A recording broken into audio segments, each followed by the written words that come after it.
Quiero que hablemos un poquito acerca de la vida del Señor Jesús, porque lo que el Señor Jesús vivió en la tierra es lo que nosotros vivimos también, es decir, que de la manera como Dios propuso que su Hijo llegara al mundo y que se manifestara, es el propósito de Dios también para nosotros en lo espiritual. Es decir, que nosotros nos pareceremos a Cristo Jesús. Nosotros somos los pequeños Cristos que caminamos aquí en la tierra para parecernos y alcanzar la estatura del varón perfecto que es Cristo Jesús nuestro Señor. Ahora, cuando pensamos en Cristo Jesús e iniciando con este versículo de Lucas, porque recuerde que Lucas dice que él escribió las cosas en orden, es el único escritor, es el escritor versado de la Biblia. Por eso el capítulo 1, ahí en Lucas, en el versículo 2 dice que, versículo 1, por cuanto muchos han tratado de copilar una historia de las cosas que entre nosotros son muy ciertas, dice tal como nos las han transmitido desde el principio los que fueron testigos oculares, ministros de la palabra. Y entonces dice, también a mí me ha parecido conveniente, después de haberlo investigado todo con diligencia. Lucas es el escritor versado de la Biblia. Él es el que escribe las cosas en orden. Él es el que escribió después de haber investigado todas las cosas con diligencia. Dice que después de haberlo investigado con diligencia desde el principio, dice que le pareció bien escribírtelas ordenadamente. Diga conmigo, ordenadamente. Excelentísimo Teófilo. Entonces hay un escritor en la Biblia que es versado para escribir. Él es el que escribe en orden. Él es el que escribe. Yo creo que él es el que escribió sin faltas de ortografía. Él es el letrado de alguna manera que escribió. Y entonces él empieza a escribir y el versículo 31 le dicen a María, he aquí concebirás en tu seno y darás a luz un hijo. Y le pondrás por nombre Jesús. Y entonces dice, este será grande y será llamado Hijo del Altísimo, y el Señor Dios le dará el trono de su padre David. Lo primero que quiero mirar es que Jesús fue hijo de promesa. Diga conmigo, hijo de promesa. Y nosotros debemos de saber que nosotros somos hijos de promesa. El libro de Gálatas dice que así como el que nació según la carne persiguió, hablando de Ismael e Isaac, así como el que nació según la carne persiguió al que nació según el Espíritu, dice también así es ahora. ¿Por qué? Porque el nacer del Espíritu es nacer de una promesa. ¿A quién le dieron la promesa? A Cristo Jesús nuestro Señor. A Él le dieron la promesa. Nosotros somos hijos de promesa. Una promesa obviamente es algo que se espera y se va a manifestar un día y va a traer la bendición de Dios. Diga conmigo, la bendición de Dios. Por eso nosotros hemos venido al Evangelio con la bendición de Dios, porque somos hijos de promesa. ¿Qué quiere decir eso? Que no estamos en el Evangelio por casualidad. Es decir, que Dios no nos miró y dijo, bueno, que sea este greñudo hay que salvarlo también de paso. No fue así. No fue así, sino que somos hijos de promesa. Fue un plan de Dios para que nosotros llegáramos al Evangelio y para que nosotros se nos diera el nuevo nacimiento. No estamos en el Evangelio por casualidad. Hay mucha gente en el mundo, hay mucha gente perdida, que si tú le hablas de la palabra de Dios, ellos no entienden. Ellos no escuchan, para ellos no tiene valor la palabra de Dios. Pero nosotros somos hijos de promesa y se produjo en nosotros el deseo de Dios, el deseo de la palabra de Dios, el deseo de experimentar las cosas espirituales de Dios.Nosotros empezamos a darle valor a lo de Dios. Diga conmigo, valor a lo de Dios. Porque la gente le da valor a las cosas terrenales, le da valor a una casa, le da valor a un carro y eso tiene su valor en la tierra, pero no es comparable a lo espiritual que nosotros podemos experimentar. Y nosotros le damos valor a un encuentro con Dios, a una experiencia con Dios, a un sello de Dios, a algo que Dios vaya formando en nuestra vida. ¿Cómo forma Dios las cosas en nuestra vida? Por la palabra. Diga conmigo, por la palabra. Dice Hebreos 11, que por la fe entendemos que el universo fue preparado, versículo 3, Hebreos 11, 3. Por la fe entendemos que el universo fue preparado, diga conmigo, preparado, Otras versiones dice fue hecho. La versión en inglés dice que fue frame. ¿Sí entienden lo que es frame? Sí, ¿verdad? Es el estuche. Por ejemplo, los que construyen compran clavos para, ¿cómo le llaman? Framear o lo que sea. Pero es para formar un cascarón. ¿Sí me entiende? La versión en inglés, ahí donde dice que el universo fue preparado, dice que fue hecho, fue formado. ¿Cómo formó Dios el universo? Por la palabra. Diga conmigo, por la palabra. Realmente no hay nada más poderoso en la tierra que la palabra. ¿Sabe que la palabra se hizo carne? Bueno, el verbo, dice la Biblia, el verbo, es lo mismo. El verbo se hizo carne y habitó entre nosotros.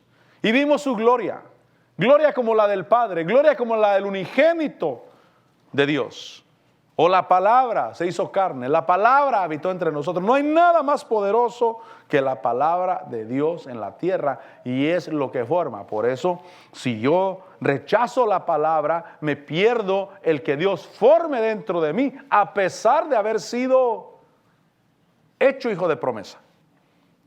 Haber venido por una promesa. Por eso yo hago bien cuando le hago caso a lo de Dios. Y cuando me dejo guiar por ese instinto espiritual dentro de mí. Forma, Señor. Repito, la gente en el mundo le da valor a muchas cosas. Y cada cosa tiene su valor en su lugar. Pero nada tiene valor como las cosas de Dios. Como el toque de Dios. Como el que Dios forme dentro de nuestra vida. Y entonces en Lucas ahí dice, el capítulo 1, versículo 31, concebirás en tu seno.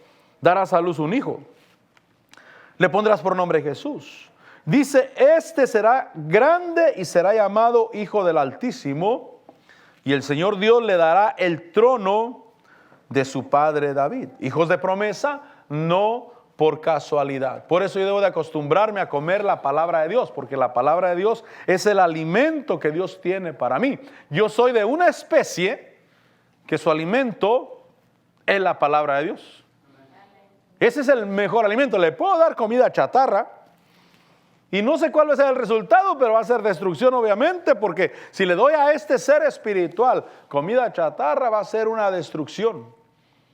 Cuando el hombre espiritual, voy a decir el Hijo de Dios, empieza a alimentarse de cosas espirituales como la idolatría, como la hechicería, como películas de terror. ¿Saben que hay gente que en el mundo que le gusta ver películas de terror? Y están comiéndose las uñas espantados, pero están mirando. Y no pueden dejar de mirar. Y después de ver una película de terror les da miedo dormir solos. Pero están mirando ahí porque hay un espíritu muerto en ellos que les pide. Es decir, que ellos en sí ya no quieren ver eso, pero no pueden evitar. No pueden evitar ver cosas macabras. Porque hay una hambre en ellos. Ahora, si el Hijo de Dios, que su espíritu nació para ser alimentado con la palabra de Dios, se expone a eso, ¿qué va a traer en la vida?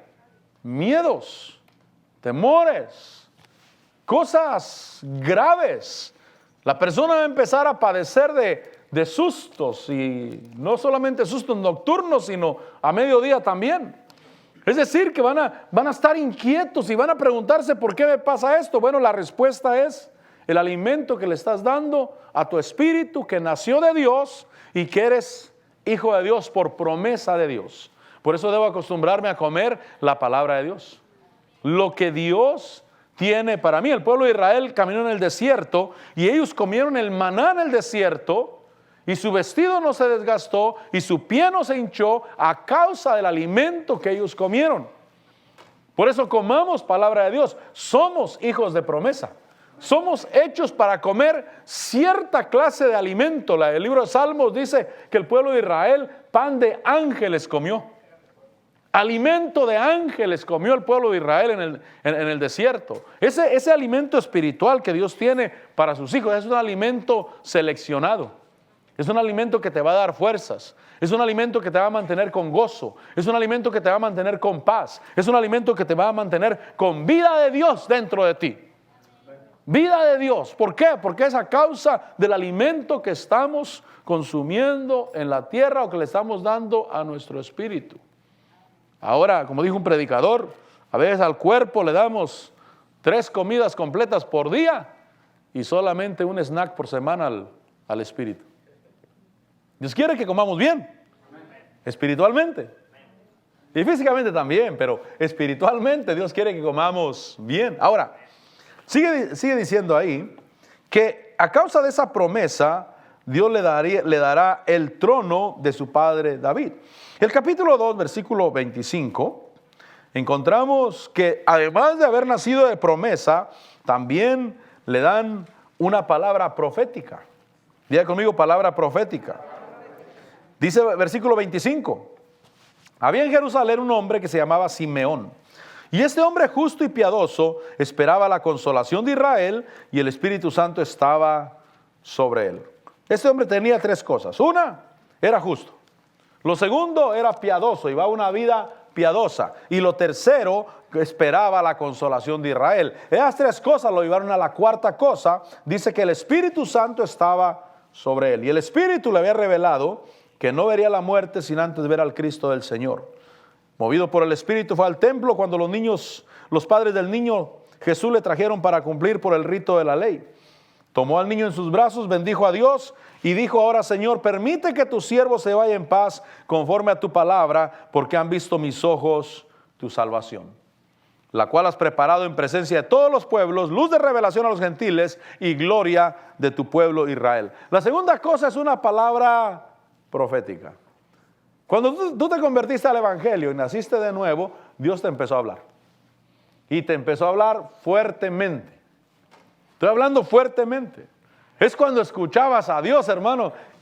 Ya no sabías si eran los pájaros cantando, era Dios hablando, pero estabas escuchando. Por eso muchas veces usamos expresiones como: cuando yo llegué al Evangelio, Dios me dijo esto. En mi caso, cuando yo empecé en el pastorado, Dios me dijo esto. Es muy común que yo diga eso. ¿Por qué? Porque son experiencias, son situaciones donde Dios habló fuertemente. La segunda cosa que le pasa al Hijo de Dios es que Dios le empieza a hablar. Empieza a recibir palabra. Empieza a recibir en su ser una palabra por la cual va a caminar. Juntamente con ser hijo de promesa, vienen palabras de promesa, palabra profética. Y esa palabra la debemos de guardar en nuestra vida. Creo que todos nosotros, cuando llegamos al Evangelio, empezamos a experimentar sueños de Dios. Y aunque quizás seas tú para dormir como una televisión con antena parabólica que agarras todas las noches, mi hermano, pero hay sueños que te marcan. Hay sueños que hicieron diferencia en tu vida. Yo tuve unos 2-3 sueños en los primeros meses de convertido que no se me han olvidado. Me marcaron. Quedaron ahí como una promesa, como algo que Dios va a cumplir. Y el niño Jesús, cuando es niño, él recibe palabra de promesa. Dice el versículo 33 que los padres del niño estaban asombrados de las cosas que de él se decían. Simeón los bendijo y dijo a su madre: he aquí, este niño ha sido puesto para la caída y el levantamiento de muchos en Israel, y para hacer señal de contradicción. Y una espada traspasará aún tu propia alma, a fin de que sean revelados los pensamientos de muchos corazones. Dios empieza a hablar, y Dios empieza a hablar también a los que rodean a uno también. Eso es importante. Dios te llama al Evangelio, y Dios empieza a hablar. Y empiezas a recibir una palabra. Y esa palabra debes de atesorarla. Quizás el camino, las circunstancias te van a querer robar esa palabra, pero debes de atesorarla en tu corazón. Dios me habló. Porque después de que Dios hable, el diablo también va a querer hablar. Y va a hablar. Y él habla con el fin de desanimar al creyente. Pero tú debes de guardar la palabra. Ahora, ¿qué pasa después? Pasa que muchas veces pasa tiempo y Dios ya no te habla como te habló al principio. Porque al principio Dios te habló. Pero después puede pasar tiempo en que Dios ya no te habla. Imaginemos, al Señor Jesús le hablaron ahí. ¿Cuánto tiempo pasó para que le volvieran a hablar otra vez? Yo no sé si cada mes escuchaba a Dios, o cada año, o pasaron 10, 12, 15 o 20 años sin que ya no escuchara nada. Pero lo que sí sabía es que cuando él nació, Dios le habló. Dios le dijo que tenía un propósito con él. Dios le dijo que iba a tener cuidado de él. Y nosotros como creyentes debemos de saber que Dios tiene cuidado de nosotros. Y que la palabra de Dios se va a cumplir. Yo debo de saber que la palabra que Dios me dio al principio se va a cumplir. Esa palabra está viva, esa palabra no tiene fecha de caducidad. Quizás alguien diga, me la dieron hace 30 años, sí, pero la palabra de Dios no tiene fecha de caducidad. La palabra de Dios sigue viva. Pensemos en la Biblia. La Biblia se escribió, ¿cuándo se escribió el último libro de la Biblia? Aproximadamente hace unos 1900 años, por lo menos. Juan fue el último de los apóstoles que escribió. Él ya empezó a escribir, creo que después de los 80 años. Empezó a escribir por primera vez. Hizo un libro, hizo el Evangelio de Juan, hizo las 3 cartas de Juan, escribió el Apocalipsis. Pero él después de los 80 años fue cuando por primera vez empezó a escribir, o por lo menos de lo que tenemos registro. Así es que por lo menos de que se escribió el último libro de la Biblia, por lo menos tiene 1900 años. Sin embargo, toda la escritura está viva el día de hoy, y el día de hoy por esta Biblia Dios nos habla a nosotros, porque la palabra de Dios no tiene fecha de caducidad. La palabra de Dios permanece para siempre. Entonces, una palabra profética en un momento específico, en un momento cuando tú y yo la necesitamos. Pero si después no escuchamos a Dios, no nos desanimemos. La palabra de Dios sigue viva. La palabra de Dios se va a cumplir. Esa todavía debe de gobernar nuestras vidas. Dice el versículo 36 que también estaba Ana, hija de Fanuel de la tribu de Aser. Dice que el versículo 37 que después de viuda hasta los 84 no se alejaba del templo, sirviendo noche y día con ayunos y oraciones. Y llegando ella en ese preciso momento, daba gracias a Dios y hablaba de él a todos los que esperaban la redención de Jerusalén. El Señor Jesús traía un propósito, y ese propósito era la redención de los hombres en la tierra. Y ese propósito se empezó a manifestar o a anunciar desde que ese niño lo llevaron al templo. Anteriormente los pastores se les había hablado que ha nacido en la ciudad de David un rey. Ha nacido en la ciudad de David aquel que redimiría al pueblo. Pero Dios empieza a hablar, da una palabra profética. Lo siguiente, capítulo 3, versículo 21, que yo miro en la Biblia, es también el bautismo. Diga conmigo, bautismo. El bautismo es muy importante, porque el bautismo es un lavamiento. Un lavamiento en el cual dice la Biblia que yo tengo la aspiración de una buena conciencia delante de Dios. ¿Quién no hizo cosas malas en el mundo, mi hermano? Todos. Hicimos cosas que realmente son vergonzosas. Pero cuando llegamos al Evangelio, entregamos nuestra vida a Dios, y ahora lo que tenemos que hacer, o lo que debimos de hacer, obviamente fue un bautismo en agua. Un bautismo en agua donde primeramente yo me entrego a Dios, reconozco que Él es Señor, reconozco que ahora Él es el Señor de mi vida, y soy sumergido en agua, simbolizando un lavamiento en mi vida, y es la petición de una buena conciencia delante del Señor. Después del bautismo en agua, empiezan a suceder cosas muy bonitas en nuestra vida. Cada cosa que nosotros hacemos para Dios, suceden cosas maravillosas, son puertas que se abren para lo que Dios va a hacer en nuestra vida. Yo nunca le había puesto atención, que yo conozco el Evangelio desde niño. Desde niño mi mamá me llevaba a la iglesia. Conocía los cantitos, conocía la Biblia. Yo me leí la Biblia, no voy a decir que completa, porque Crónicas como me aburría, mi hermano. Pero yo leía Génesis, Éxodo, Números, Levíticos, Deuteronomios, Josué, Jueces, Ruth, Primera de Samuel, Segunda de Samuel, Primera de Reyes, Segunda de Reyes. Entraba a Crónicas y Crónicas, mi hermano. Crónicas me desanimaba a mí.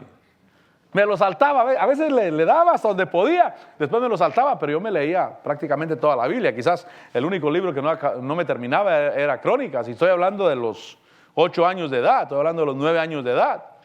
Pero yo conocía la palabra de Dios, pero me fui al mundo. Después regresé, yo sabía dónde estaba el camino, dónde estaba la puerta, y yo iba a la iglesia los domingos, y el viernes me emborrachaba. Viernes y sábado era para emborracharme. Y el domingo, crudo. ¿Saben la palabra crudo, verdad? Que el agua está tan sabrosa, hermano. No sé por qué está tan sabrosa el agua. El domingo iba a la iglesia. No estaba bautizado, no había pastor. Pero cuando llegó el pastor, me bauticé. Y cuando me bauticé, jamás volví a tomarme una cerveza. Ahora, obviamente fue un nuevo nacimiento. Yo por eso atribuyo mi nuevo nacimiento a febrero del 97. Mi pastor llegó en enero, la última semana de enero quizás llegó. Yo en febrero me bauticé. Por eso atribuyo mi nuevo nacimiento a febrero del 97. Pero desde ese entonces, jamás probé una cerveza. Algo pasó en el bautismo en agua. Algo pasó en mi vida. Primero, yo sí quería dejar eso. El evangelio me caía bien. Me gustaba la palabra de Dios. Leía la Biblia. Yo cuando estuve casado, antes de venir al evangelio, yo siempre pensé que un hogar no estaba completo sin una Biblia en la casa. Decía, un hogar no es un hogar si no hay una Biblia en la casa. Aunque yo andaba de borracho, pero yo sabía que la Biblia era parte de la casa. Pero yo no caminaba con Dios y no tenía la fuerza espiritual para caminar con Dios. Pero cuando me bauticé, algo pasó. Hubo una transformación en mi vida.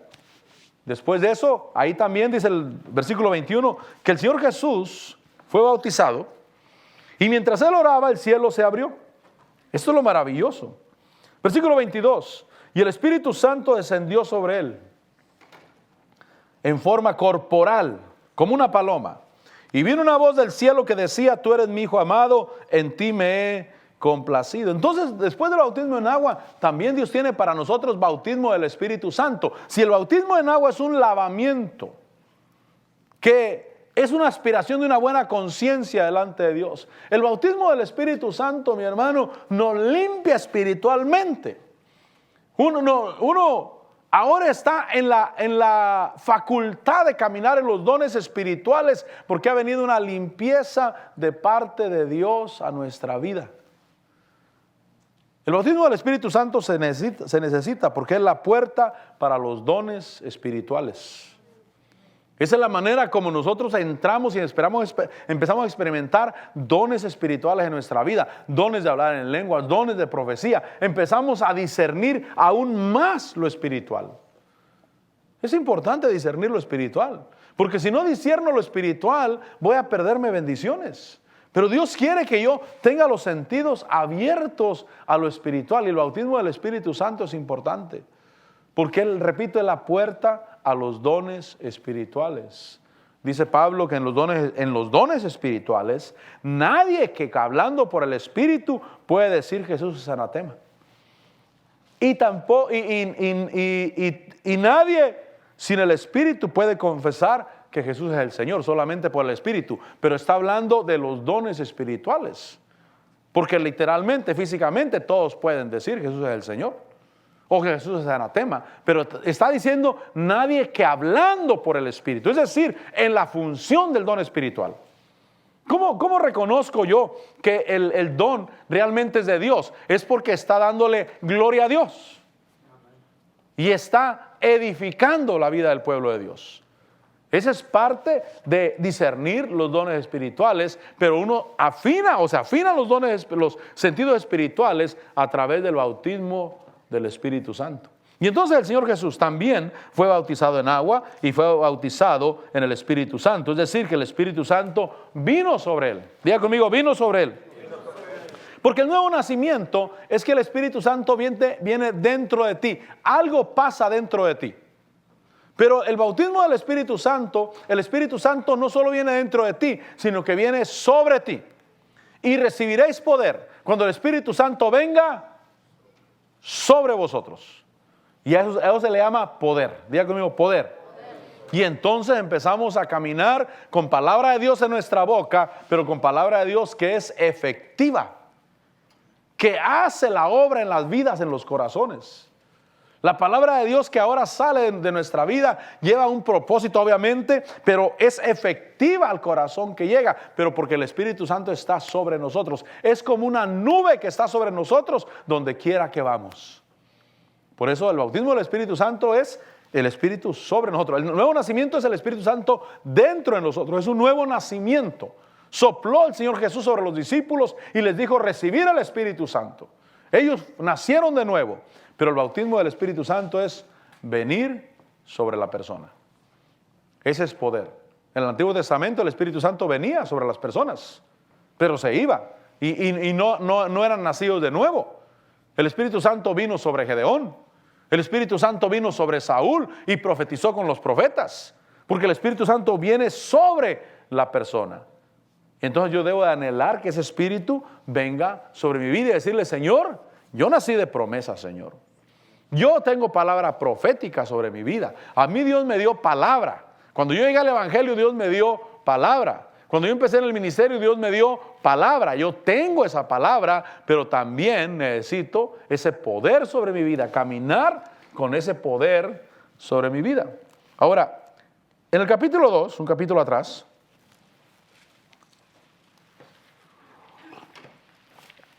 dice que habiendo ellos cumplido, ¿estamos ahí? Habiendo ellos cumplido con todo conforme a la ley del Señor, se volvieron a Galilea, a su ciudad de Nazaret. Versículo 40, y el niño crecía y se fortalecía, llenándose de sabiduría, y la gracia de Dios estaba sobre él. Una cosa más que el Señor Jesús vivió y que nosotros debemos de vivir es crecimiento. Diga conmigo, crecimiento. Crecimiento, fortaleza, sabiduría y gracias de Dios manifestándose en la persona. El crecimiento, mi hermano, es algo hasta cierto punto que uno no se lo propone. No sé si tú te propusiste a crecer, pero yo no. Yo crecí automático, hablando físicamente. Quizás usted dijo, no, yo sí voy a comer bien porque yo quiero crecer en la vida. Posiblemente sí, yo me he encontrado con personas que dijeron, no, es que toda mi familia era chiquita y yo dije, yo voy a crecer. Y se propuso toda su vida comer bien y alimentarse porque él quería crecer. Pero yo no. El crecimiento fue automático. ¿Qué tuve que hacer? Simplemente vivir una vida física, obviamente en la tierra. Pero para crecer en Dios lo que tengo que hacer es vivir una vida en Dios. No es esfuerzo. Es simplemente hago lo que Dios quiere que haga. Vengo a los cultos, leo la palabra, alabo a Dios, escucho la palabra, me alimento de la palabra y el crecimiento es automático. Llega el momento cuando ya no somos niños. Tenemos conocimiento de la palabra de Dios, tenemos conocimiento de la voluntad de Dios, pero no fue un esfuerzo tan grande, sino que nosotros al exponernos a lo de Dios automáticamente crecimos. Ahora obviamente hay algunos que se dedican a crecer, como los niños que se dedican a crecer, y van a un colegio cristiano, y van a escuchar palabra los 5 días de la semana, de 8 de la mañana a 3 de la tarde, por 2 años. Fueron y dijeron, en 2 años que me metí de lleno a la palabra de Dios, me metí a una escuela teológica, una escuela bíblica, donde nos enseñaban 5 días a la semana, 5 o 6 horas al día, por 2 años. Amén. Obviamente la persona tiene que crecer. Es como el niño que se dedica a crecer, que dice, yo voy a comer para crecer. Amén. Pero si no se dedica a eso, de cualquier manera, va a crecer. Simplemente lleva a cabo tu caminar. Simplemente camina con Dios, obedece a Dios, camina en la vida, que tus músculos espirituales se ejerciten. Porque yo no podía estar sentado toda mi vida y esperar crecer, hermano. De la silla a la cama y de la cama a la silla, de la silla a la cama, no iban a crecer mis brazos, no iban a crecer mis pies, hermano, y iba a crecer deforme. Pero si me dedicaba a las tareas diarias, a ir a la escuela, un poco de ejercicio, comer, ayudar en la casa, el crecimiento es automático. Los miembros físicos iban a crecer, así en lo espiritual también. Si me quedo sentado sin hacer nada, obviamente no va a haber un crecimiento. Y si hay un crecimiento, va a haber un crecimiento anormal. ¿Por qué? Porque por estar sentado va a escuchar mucha palabra, la cabeza va a estar muy grande, pero el cuerpo va a estar chiquito. Va a parecer caricatura, ¿verdad? Una cabeza así de grande y un cuerpo pequeñito. Por eso es importante trabajar en la iglesia.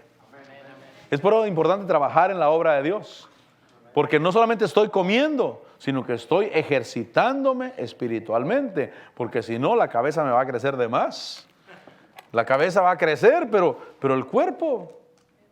Bueno, no quiero meterme ahí en las situaciones físicas de la persona, pues. Pero es que los de raza enanita, pues, ellos están chiquitos, ¿no? Pero el rostro es de un adulto. La cabeza es de un adulto.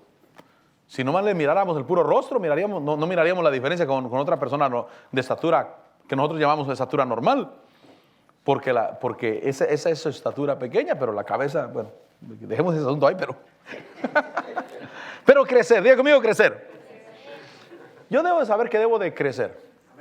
Para crecer debo de comer, pero debo de ejercitarme también en lo espiritual.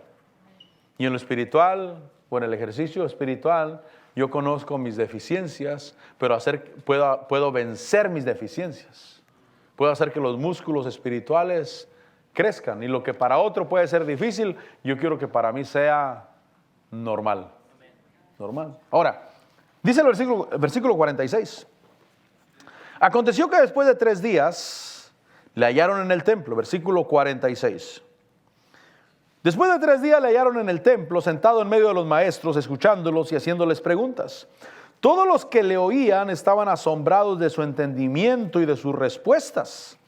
Cuando sus padres le vieron, se quedaron maravillados y su madre le dijo: hijo, ¿por qué nos has tratado de esta manera? Mira, tu padre y yo te hemos estado buscando llenos de angustia. Y entonces él les da una respuesta. Les dice el versículo 49, ¿por qué me buscabas? ¿Acaso no sabías que me era necesario estar en la casa de mi padre? Pero ellos no entendieron las palabras que él les había dicho. Esa es conciencia del trabajo en Dios. Diga conmigo, conciencia del trabajo en Dios. El niño se le tiene que mandar. Tiende tu cama, saca la basura, ayúdale a tu mamá, ayúdale a tu papá. Ese es el niño. Pero cuando la persona va en su crecimiento, tienen conciencia de trabajo, conciencia de su responsabilidad. A mí me agrada cuando hay conciencia de trabajo en la congregación. Cuando a alguien no se le tiene que decir lo que tiene que hacer. Decía mi pastor, cuando alguien pasa y pisa la basura y sigue caminando en la iglesia y no la levantó, es que ese no tiene conciencia, mi hermano, no tiene de trabajo en la iglesia. Porque para él le da lo mismo. Pero algunos de ustedes, si llegan y encuentran los botes de basura tirados allá afuera, ustedes van y los levantan, ¿verdad que sí? Pero me he encontrado con algunos también que ni fu ni fa, ¿no? Pasan ahí y como que no es con ellos el asunto. Ahora, tendrán conciencia de trabajo en otra cosa, pues. En otra cosa. Pero conciencia de trabajo es responsabilidad. El Señor Jesús tenía conciencia, yo tengo que estar en la casa de mi Padre. Este es mi lugar para estar. Por eso repito, cuando uno crece, uno agarra responsabilidades en el trabajo en Dios. Porque uno ya sabe lo que tiene que hacer. No es un favor que se hace, sino que es parte de mi caminar en el Evangelio. Va a haber oración en la iglesia, yo voy a estar en la iglesia ahí. No, pero es que a mí nadie me dice que venga. No, es que esto es conciencia. Esto es conciencia. Yo soy creyente. Yo soy hijo de Dios. Va a haber oración en la iglesia. No necesito que alguien me tenga que decir que a mí me toca la oración. Entonces, conciencia nos lleva a participar del culto y del servicio a Dios. Dice el versículo 49 que le preguntaron, le dijeron, él dijo, ¿por qué me buscas? ¿Acaso no sabías que me era necesario estar en la casa de mi padre?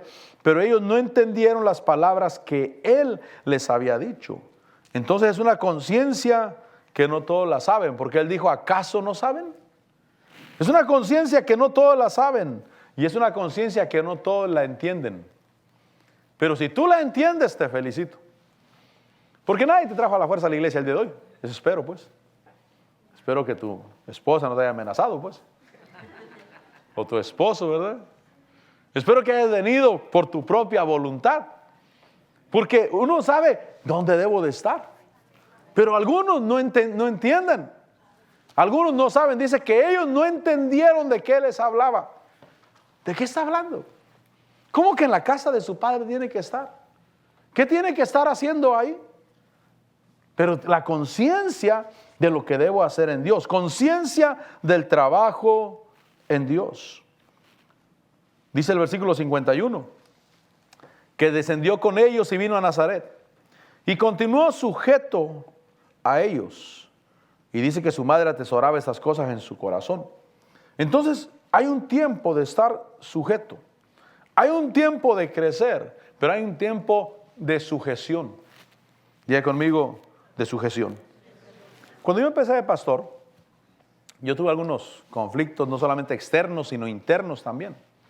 Porque mi pastor no estuvo muy de acuerdo en cómo yo empecé el asunto.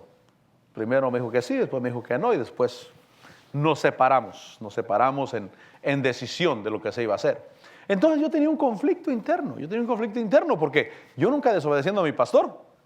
Yo soy fiel creyente de que hay que ser sumiso y de que hay que someterse y hay que obedecer. Entonces yo estaba obedeciendo a Dios porque a mí Dios me habló. Y Dios me habló literalmente, me habló acerca del ministerio, el que iba a empezar, pero tenía un conflicto interno. Y entonces fui al retiro de pastores y ahí en el retiro de pastores Dios me habló. Me dijo, Jesús estuvo sujeto a José y a María, a sus padres, hasta el día que Él comenzó su ministerio. Ese día ya no estuvo sujeto a ellos. Entonces hay un tiempo de sujeción. Ya conmigo, un tiempo de sujeción. Dice ahí el versículo, dice que descendió con ellos y vino a Nazaret y continuó sujeto a ellos. Hay un tiempo de sujeción. La sujeción es una bendición, mi hermano. La sujeción es una tremenda bendición. Es una obediencia a lo que Dios nos ha dicho. La sujeción es, Señor, me sujeto porque yo sé que aquí soy bendecido, aquí soy guardado, aquí soy protegido. Ahí voy a crecer. Y si un día Dios me desliga de algo, amén, ya no es desobediencia en Dios, sino que es obediencia a Dios. Amén. Es decir, que si un día dices, pastor, yo me voy de la congregación, me voy a otra congregación, bueno, ya te liberas de estar sujeto a este pastor. Si dicen, voy a tal lugar a abrir una obra y ahí nos vemos, que te vaya bien, Dios, sea Dios contigo. Y yo no estoy a cargo de ti. A menos que tú quieras entregar tu sujeción para bendición tuya. Pero no es una obligación. Al que siempre tenemos que estar sujeto es a Dios. Dice la Biblia, al Padre de nuestros espíritus. Amén. Entonces, estar sujeto, hay un tiempo de estar sujeto y por supuesto de crecer, porque dice el versículo 52 que Jesús crecía en sabiduría, en estatura y en gracia para con Dios y los hombres. Ahora el capítulo 4, una cosa más que pasamos nosotros, y es la tentación del mundo. Capítulo 4. Antes de eso le voy a leer 1 de Juan 2:16. Porque 1 de Juan 2:16 dice que porque todo lo que hay en el mundo, la pasión de la carne, la pasión de los ojos y la arrogancia de la vida, no proviene del Padre, sino del mundo. Miren lo que dice, todo lo que hay en el mundo, la pasión de la carne, tres cosas, la pasión de la carne, la pasión de los ojos y la arrogancia de la vida, no proviene del Padre. Entonces ahí es donde viene la tentación. Esas son las tentaciones que el cristiano pasa en el mundo y en las cuales nosotros debemos de aprender a vencer. Dice ahí Lucas 4, dice que Jesús lleno del Espíritu, versículo 1, lleno del Espíritu Santo, volvió del Jordán, fue llevado por el Espíritu en el desierto, y por 40 días siendo tentado por el diablo, y no comió nada durante esos días, pasados los cuales tuvo hambre, y entonces viene la primera tentación del mundo, que es la pasión de la carne. Diga conmigo, la pasión de la carne. Dice que el diablo le dijo, si eres hijo de Dios, di que a esta piedra que se convierte en pan. Jesús le respondió, escrito está, no solo de pan vivirá el hombre. Entonces la pasión de la carne, el pan, o la satisfacción corporal fuera de la voluntad de Dios. Porque la voluntad de Dios es si es que comamos pan. Amén. La voluntad de Dios sí es que nos alimentemos. Pero cuando ese alimento es fuera de la voluntad de Dios, una satisfacción corporal obviamente es la relación íntima entre el hombre y la mujer. Esa es una satisfacción corporal, una satisfacción de la carne. ¿Qué es lo ilícito? Lo que es fuera de la voluntad de Dios. Dentro del matrimonio es bueno. No puedes No puedes verlo como malo, eso Dios lo aprueba. Pero fuera del matrimonio es pecado. Entonces cuando el diablo me ofrece satisfacer mi carne, en este caso el pan, di que estas piedras se conviertan en pan, satisfacción corporal o satisfacción de la carne. El diablo me ofrece, yo tengo que vencer y decir no, porque no solo de pan vivirá el hombre, sino de toda palabra que sale de la boca de Dios. La palabra de Dios debe tener un lugar más alto que mi satisfacción carnal, que mis deseos carnales. Quizás digas, pastor, pero es que a mí me gusta la carne cruda, pastor. ¿Verdad que sí hay gente que sí le gusta que la sangre escurra así? ¿Cómo la piden? ¿Cómo se llama eso? ¿Cómo la piden cuando sale prácticamente cruda, hermano? Medium rare.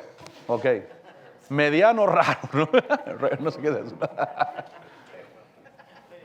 Pero tú dices, no, pero la Biblia dice que no hay que comer sangre. Yo no sé por qué les gusta eso a la gente, pues, pero a mí me da, como dicen por ahí, a mí me da higo eso, hermano. A mí, guácala, qué cochino eso, ¿eh? Carne que la parten y le escurre la sangre. Oh, gracias a Dios, yo no tengo inclinación por eso. Pero cuando yo digo, Señor, tu voluntad es que yo coma bien. Pero voy a comer a la manera de Dios. Amén. Entonces, la primera tentación del mundo es la pasión de la carne, la satisfacción corporal. Por eso puse de ejemplo también el área sexual, porque es una satisfacción corporal.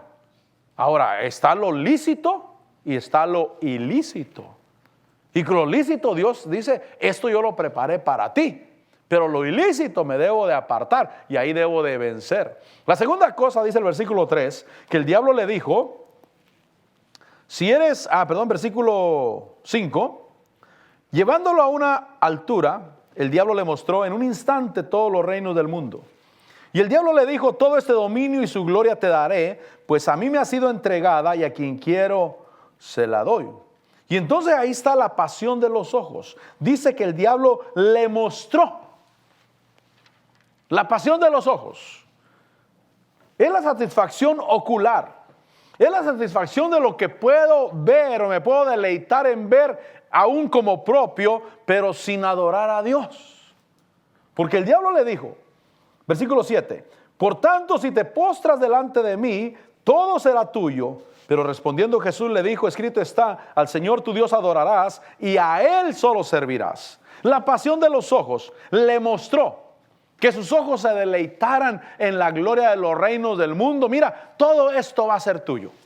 ¿Sabes que Dios quiere que tú tengas una buena casa, mi hermano? Amén. Dígalo con ganas, mi hermano, porque esa es la voluntad de Dios. Dios quiere que tengas una buena casa, Dios quiere que tengas un buen carro, Dios quiere que tengas buenas cosas, pero no a costa de dejar de adorar a Dios. No a costa de dejar de servirle a Dios.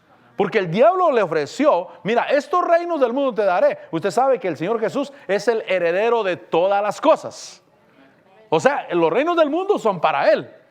Pero se los ofrecían a cambio de ya no adorar a Dios y de ya no servir a Dios. Me voy a trabajar 7 días a la semana, 15 horas al día, y me voy a dar un deleite en comprar y en tener. Dios quiere que tengas y que tú poseas y que tus ojos se deleiten en lo que miras. Pero la pasión de la carne es que ese deseo nos lleve a desobedecer la palabra de Dios. Yo no voy a desobedecer a Dios por deseo de tener. Mire, yo vivo muy bien económicamente, de veras. Aunque vivo en una traila, pero yo vivo muy bien económicamente. Yo tengo pagado, las agujetas de mis zapatos están pagadas, hermano. El reloj que traigo está pagado, hermano. El trabajo que traigo está pagado. Todo está pagado. Y a veces me dicen, pero se voy a comprar más propiedades, terrenos, casas, porque pues ya puede, sí puedo. Sí puedo. Pero yo tengo un servicio a Dios. Yo uso mi dinero para ir a las enseñanzas pastorales, para cosas de la iglesia, para cosas. Yo me dedico a eso. Vivo en una traila y un día viviré mucho mejor todavía, gracias a Dios. Pero no le pongo énfasis a que mis ojos se deleiten con cosas materiales. Porque yo quiero servirle a Dios. Quiero servirle al Señor. Porque la oferta era, mira, todos los reinos del mundo son para ti. Amén, yo recibo. Yo recibo que Dios me bendiga con cosas materiales y que mis ojos se deleiten en todo lo que tengo, pero no a costa de dejar de servirle a Dios. No a costa de dejar de buscar a Dios, porque a él le dijeron, si te postras delante de mí, todo será tuyo. Jesús respondió y le dijo, escrito está, al Señor tu Dios adorarás y a Él solo servirás. Entonces debemos de buscar a Dios y poner a Dios en primer lugar, amén. Y que tú tengas muchas cosas, pero a la manera de Dios. Diga conmigo, a la manera de Dios. Por eso yo mucho enseño acerca de la siembra, de la cosecha, de honrar a Dios, de buscar a Dios. Pero nunca te voy a enseñar que tengas cosas a costa de ya no venir a la iglesia. O de ya no servirle a Dios. No, sirvámosle a Dios. Y Él te va a prosperar. Y a veces la cadena se atora porque no hacemos las cosas a la manera de Dios. Y decimos, Señor, pero estoy ofrendando, estoy diezmando, no falto a la iglesia, te sirvo en la iglesia y no miro la puerta. Hay algo que está atorando la cadena. Hay alguna piedra ahí, hermano, que tienes que arreglar. Tienes que mirar cómo estoy tratando a mi esposa, cómo estoy tratando a mis hijos, cuáles son mis intenciones de tener. Si estoy usando fe, porque sí, a veces pasa, ¿verdad? Estoy ofrendando, estoy diezmando, no falto a la iglesia, sirvo en la iglesia y de cualquier manera tengo problemas económicos. Pero tienes que encontrar cuál es el problemita. Tienes que encontrar qué es lo que está estorbando ahí. Y cuando tú lo encuentres, vas a mirar, quitas ese estorbo y vas a mirar cómo la cadena camina. Y te vas a gozar de que no te saliste de la voluntad de Dios para arreglar tus problemas. No dejaste de venir a la iglesia, no dejaste de hacer lo de Dios, sino que buscaste dónde estaba el problema. Para algunos puede ser casarse, mi hermano. Pastor, es que en unión libre está mejor. No, pero a veces hay que casarse. Y el casamiento nos va a ayudar. Eso rompe ataduras, ¿sabe eso? El casamiento rompe ataduras. Porque ya no detiene la bendición sobre mi vida. Tengo que hacer las cosas a la manera de Dios. Bueno, el tiempo se me está pasando. La pasión de los ojos le mostró. Y entonces también le ofrece la arrogancia de la vida. Porque el versículo 9 dice que entonces el diablo le llevó a Jerusalén, le puso sobre el pináculo del templo y le dijo, si eres hijo de Dios, lánzate abajo desde aquí. Pues escrito está, a sus ángeles te encomendará para que tu pie no tropiece en piedra. Y entonces la arrogancia de la vida, logros, pero sin Dios. Diga conmigo, logros sin Dios. Fíjese lo que le ofrece. Le dice, lo lleva al pináculo del templo, le dijo, si eres hijo de Dios, lánzate abajo desde aquí. Logros. Mira, lánzate abajo desde aquí y te haces famoso. Eso es la arrogancia de la vida. Recuerda lo que miramos en 1 de Juan. Dice que la pasión de la carne, la pasión de los ojos y la arrogancia de la vida no proviene de Dios. Y entonces logros, pero sin Dios. Logros sin Dios es tentar a Dios. Lleva a tropezar en piedras y perder no solamente lo logrado, sino también hacerse mucho daño a uno mismo también. Yo sí quiero grandes logros. ¿Cuántos queremos grandes logros? Mire, que alcances. Mire, estudiar es bueno. Ve a la escuela. Alcanza el mejor diploma, mi hermano. Que ya me di cuenta que esa cosa sirve en esta vida, mi hermano. Realmente sirve. Ve a la escuela, prepárate. Pero no alcances logros sin Dios. Porque esa fue la oferta del diablo con el Señor Jesús. Lánzate aquí abajo. Escrito está. A los ángeles mandará para que tu pie no tropiece en piedra. Pero él dijo, no, eso es tentar a Dios. Logros sin Dios es tentar a Dios, porque sí voy a alcanzar logros. Y posiblemente así los ángeles me van a sostener para que no me mate, pero me voy a hacer mucho daño a mí mismo. Y va a haber tiempo perdido en mi caminar con Dios. Por eso yo debo de vencer esas tentaciones. La pasión de la carne, la pasión de los ojos y la arrogancia de la vida. Por eso alcanza muchas cosas. Aún en la iglesia, alcanza cosas, mi hermano. Que Dios te levante como pastor, como apóstol, como profeta, como un ministro, hermano. Que Dios te levante, pero hazlo a la manera de Dios.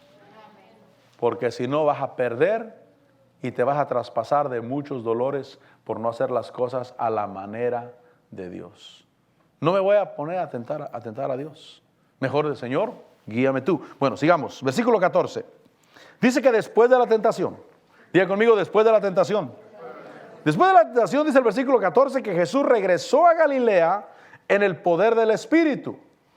Y eso me enseña que después de la tentación hay un ministerio de poder, hay un ministerio de resultados. Dice que las nuevas acerca de él se divulgaron por toda aquella comarca y enseñaba en sus sinagogas siendo alabado por todos. Entonces la tentación es importante, mi hermano.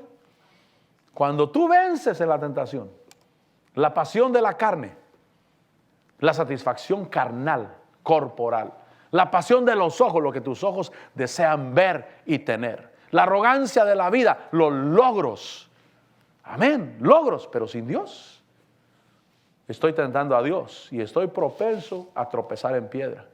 Y si tropiezo en piedra, voy a perder lo ganado y me voy a traspasar de muchos dolores por motivo de no hacer las cosas a la manera de Dios. Entonces, caminemos en la voluntad de Dios. Jesús regresó en el poder del Espíritu. Era alabado por todos. Una cosa más, versículo 17, dice que él encontró el llamado de Dios para su vida. Dice que le dieron el profeta el libro Isaías y abriendo el libro, esta versión dice, halló el lugar. Diga conmigo, encontrar. Encontrar el llamado de Dios. Yo voy a tratar de terminar, traigo mucho que compartir contigo, pero voy a tratar de terminar. Encontrar lo que Dios tiene para nosotros. ¿Qué quiere Dios hacer contigo? ¿Cuál es su consejo, pastor? Trabaja con todo tu corazón para Dios. Y ahí vas a encontrar lo que Dios tiene contigo. ¿Qué es lo que Dios quiere que desarrolles en la vida? Posiblemente lo estés desarrollando y ni cuenta te das. Yo he escuchado ministros que vivieron avivamientos y cuando estaba el avivamiento dijeron, esto no es avivamiento. Pero después se paró el avivamiento. Y entonces dicen, quiero un avivamiento como el que tenía antes, pero en el momento no se dio cuenta lo que estaba pasando. Así es que disfruta lo que estás pasando ahorita. Disfruta. Disfruta tu edad. ¿Sabe que este mundo está al revés? El otro día estaba mirando un partido de fútbol. Yo no miro fútbol, pero estaba mirando un partido de fútbol. Tenía visitas en la casa. Estaba jugando México con Honduras, creo yo. Y miré a los jugadores pintados con el pelo de blanco. Ya lo he mirado, ¿verdad? O sea que mira fútbol. Y digo, este mundo está al revés.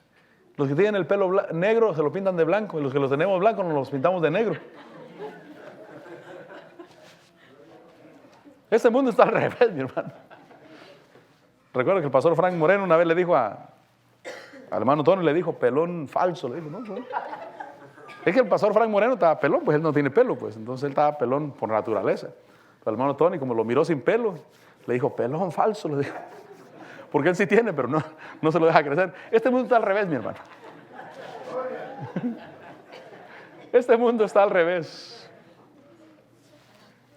Trabajando en Dios vas a encontrar lo que Dios tiene para ti. Solo trabaja con todo tu corazón. Y dile, Señor, aquí te voy a servir. Y te voy a servir de la mejor manera. Te voy a servir liberándome de esto, la arrogancia, o la pasión de la carne, la pasión de los ojos, la arrogancia de la vida, la voy a sacar de mi vida y te voy a servir con todo mi corazón, te voy a servir con todo mi ser y Dios se va a glorificar en nuestras vidas. La última cosa es encontrar. La última cosa que quiero tocar esta tarde es encontrar el llamado de Dios a nuestra vida. El Señor Jesús halló el lugar donde estaba escrito. Él dijo, el Espíritu del Señor está sobre mí. Me ungió para anunciar el evangelio a los pobres. Me envió para proclamar libertad a los cautivos. Me envió para dar recuperación de vista a los ciegos. Me envió para poner en libertad a los oprimidos y me envió para proclamar el año favorable del Señor. Dice que todos se le quedaban viendo. Todos estaban fijos, con sus ojos fijos en él. Y el versículo 21 dice que comenzó a decirles, hoy se ha cumplido esa escritura que habéis oído. Y entonces dice que todos hablaban bien de él y se maravillaban de las palabras llenas de gracia que salían de su boca y decían, ¿no es este el hijo de José? Ahí es donde empezaban a mirar. El hijo de José tiene un llamado de Dios. Pasa el grupo de alabanza. Vamos a darle gracias a Dios. Parecernos a Jesús. Hijos de promesa. Hijos que tenemos una palabra profética sobre nuestra vida. Hijos que damos pasos de obediencia como el bautismo en agua y vamos al bautismo del Espíritu Santo. Hijos que crecemos en Dios, crecemos en sabiduría, crecemos en fortaleza, crecemos en Dios. Padre, te damos gracias y te bendecimos y te damos la gloria. Gracias, Señor, por tu grande misericordia, por tu luz, por tu presencia y porque eres bueno. Señor, te bendigo y te doy la gloria. Gracias porque eres nuestro Señor y nuestro Dios. Gracias por darnos esa bendición de estar delante de ti. Yo te bendigo y te adoro y te alabo y te exalto y te glorifico y te doy la gloria. Aquí estamos, Señor. ¿Quieres decirle aquí estoy, Señor? Yo no sé si quieres decirle aquí estoy, Señor. Yo sí quiero parecerme a ti. Y lo que tú viviste en la tierra, yo sé que también debo yo de vivirlo en ti, mi Señor. Gracias porque nos has dado todas las cosas en Cristo Jesús. Gracias porque tú tienes buenos, no solo deseos, propósitos, bendición en nuestra vida, para que nosotros caminemos en victoria, caminemos bendecidos, caminemos en paz. Señor, gracias, Padre Celestial. Queremos honrarte en todo lo que hacemos, en todo lo que vivimos. Queremos honrarte, queremos glorificarte, darte gloria y gloria a ti. De gloria en gloria te veo. Cuanto más te conozco, quiero saber más de ti. A ti, mi Dios, cuál buen alfarero. Díselo a él, al Señor. Quebrántame, transfórmame, moldéame a tu imagen, Señor. Una vez más, de gloria en gloria, de gloria. Díselo al Señor. Presenta tu vida, mi hermano, delante del Señor, porque es Él el que te va moldeando, es Él el que te va dando forma. Él es el que está poniendo sus manos y diciendo: tú naciste porque tengo una promesa contigo. Tú naciste porque yo me propuse, te escogí y no eres una casualidad. Y Él es el que te dice: si estás en mis manos, vas a crecer, vas a desarrollar, vas a alcanzar y vas a encontrar lo que tengo para ti. Yo no sé si has tenido conflictos internos en ti. Quiero ser, porque puede ser que haya conflictos, que hayas tenido conflictos en tu vida, que estés teniendo conflictos en tu vida, pensando: ¿qué soy? ¿Qué tengo? ¿A dónde voy? ¿Qué cosa he alcanzado? Crecer en Dios, crecer en Él, crecer en el Señor. Padre, te adoramos y te bendecimos y te glorificamos. Sí, Señor, sí, mi Dios, quiero ser más como tú. Ver la vida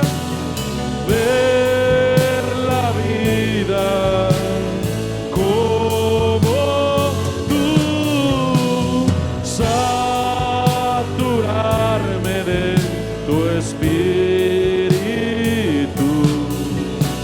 y reflejar al mundo tu amor. Una vez más, de gloria en gloria. No veas al Señor. De gloria en gloria te veo. Tienes que mirarlo a Él. Tú lo pasaste, Señor. Tú tenías conciencia del negocio de tu padre, de la casa de tu padre, del lugar en que deberías de estar. La conciencia de que Dios sí recibe el acercarnos a Él. Él sí mira que estamos interesados en servirle, en buscarle, en caminar en su camino. Señor, te bendigo y te doy la gloria a ti, Jesús. De gloria en gloria te veo. A ti, Señor, yo quiero mirarte cada día, cada día. Sí, Señor, quiero saber más de ti, quiero conocerte más a ti, quiero servirte a ti, quiero ser más como tú, Señor. Permíteme y permítenos ser más como tú, parecernos al Cristo que caminó en la tierra y alcanzar a vivir en el poder del Cristo resucitado. Dile a Él, quiero ser más como tú, quiero ser más como tú. Ver la vida, ver la vida como tú, saturarme de tu espíritu y reflejar al mundo tu amor.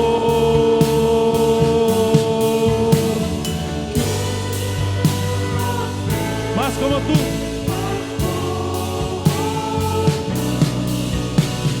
Ver la vida como tú,